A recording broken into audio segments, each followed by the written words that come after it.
This small country in the Middle East is one of the most controversial and most confusing nations in the world. For the last 40 years, Israel has been entangled in one regional conflict after another, sometimes even fighting on two fronts at once.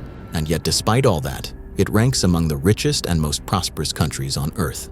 In 2023, Israel's GDP per capita stood at around $52,000, far higher than the combined average of all its neighboring countries. That figure puts it on par with some of the wealthiest nations in Europe. So the question naturally arises, how is that even possible? Normally, when a country is trapped in constant war or conflict, its economy collapses. War means destruction, drained resources, and halted growth. But in Israel's case, the exact opposite seems to be happening. Even when the conflict in Gaza escalated, the Tel Aviv Stock Exchange surged by 22%, reaching record highs. So what exactly makes Israel so different from the rest? The first and most obvious factor is support from the United States. Since the late 1960s, America has provided Israel with more than $251 billion in military and economic assistance. Just last year alone, over half of all U.S. foreign aid went directly to Israel. But it's not just about money.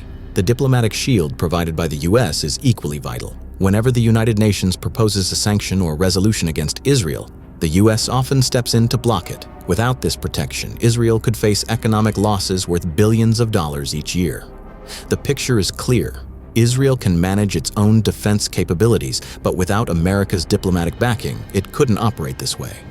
However, U.S. support isn't the whole story. Israel's economy itself is built in a way that allows it to thrive even under wartime conditions. Ever since Israel was founded in 1948, its defense industry has been an integral part of its economy. Over the decades, it has become one of the world's leading exporters of military technology. Today, 3 of the world's top 40 defense companies are based in Israel. In 2023 alone, Israel recorded $13 billion in defense exports.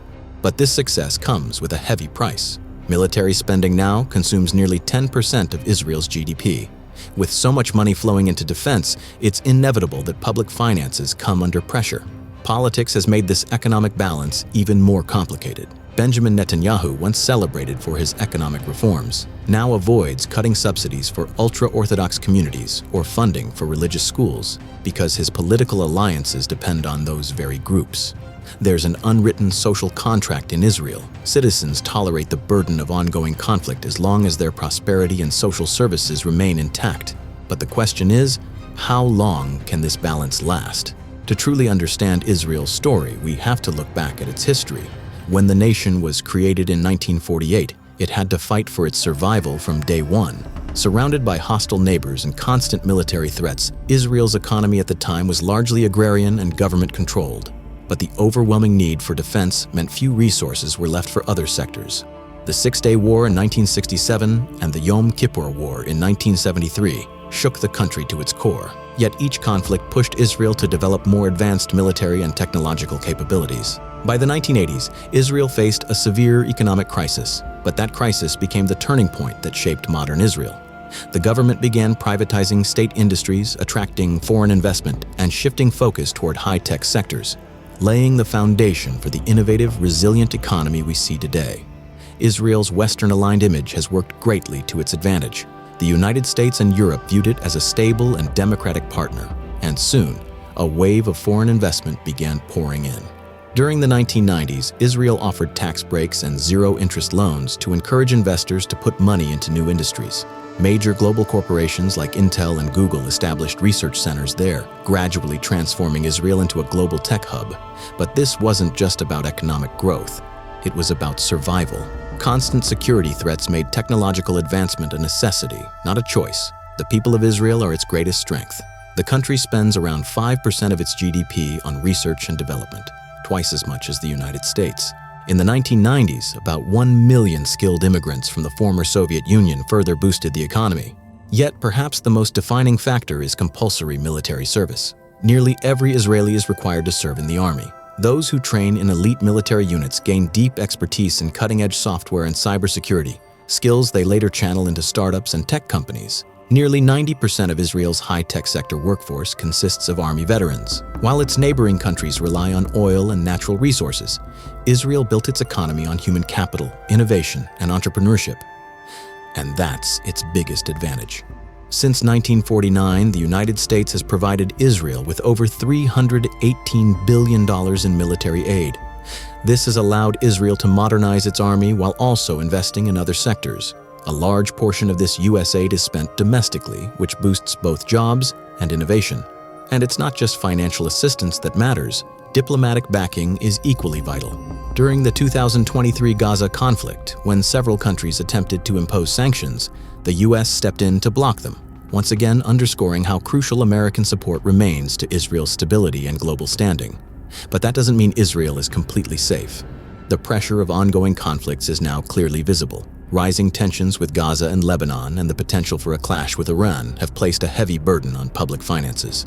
By the end of 2023, Israel's budget deficit, which was 4.6%, is projected to reach 10%. The cost of war is now estimated at around $270 million per week. And when hundreds of thousands of people are mobilized into the army, it means that essential industries and public services are suddenly short of workers. In the final quarter of 2023, Israel's GDP contracted by 19.8%. Consumer spending fell by 27%, while tourism and retail sectors almost came to a halt. Private investment, especially in real estate and tech, dropped by nearly 70%.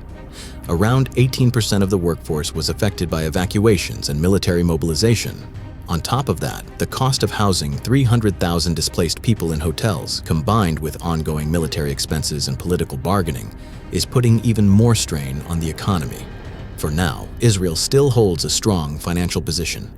Its debt-to-GDP ratio is below 60%, it has over $191 billion in foreign currency reserves, and a current account surplus exceeding $20 billion. But the big question is, how sustainable is this? The war's cost could exceed $70 billion in the next few years, and the debt ratio is projected to climb to 67% by 2025. So far, the government's plan has been simple: borrow more. But how long can this strategy really last? Israel's greatest strength has always been its unwritten social contract. The public accepts the burden of constant conflict, but only as long as their quality of life and social services remain intact. Now, however, rising defense spending is starting to squeeze social services. If healthcare, education, and subsidies begin to suffer, public support could weaken. Netanyahu's politics make this equation even more complex.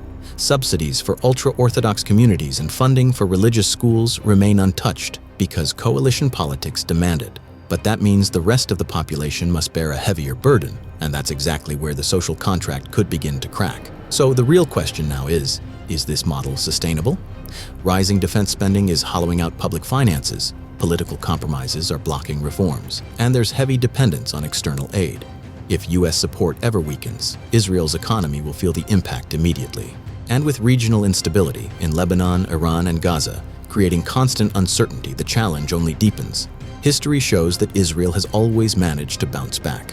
But this time, bouncing back may not be so easy. So, the real question is, can Israel maintain this balance? On one side lies its extraordinary resilience, a global tech powerhouse, strong human capital, and unwavering U.S. support. On the other side are rising costs, fragile politics, and the growing strain on its social contract. If the government can take unpopular but necessary decisions, like cutting wasteful spending and addressing low labor participation, Israel might weather the storm. But if compromises and borrowing remain the core strategy, its long-term sustainability could be in serious danger. Israel's story is far from simple. It is a nation that has turned conflict from a curse into a catalyst for growth. Since 1948, every war has made it more resilient, and every crisis has made it more innovative. But now, as both conflicts and costs continue to rise, the ultimate test is this: can this model still work in the future?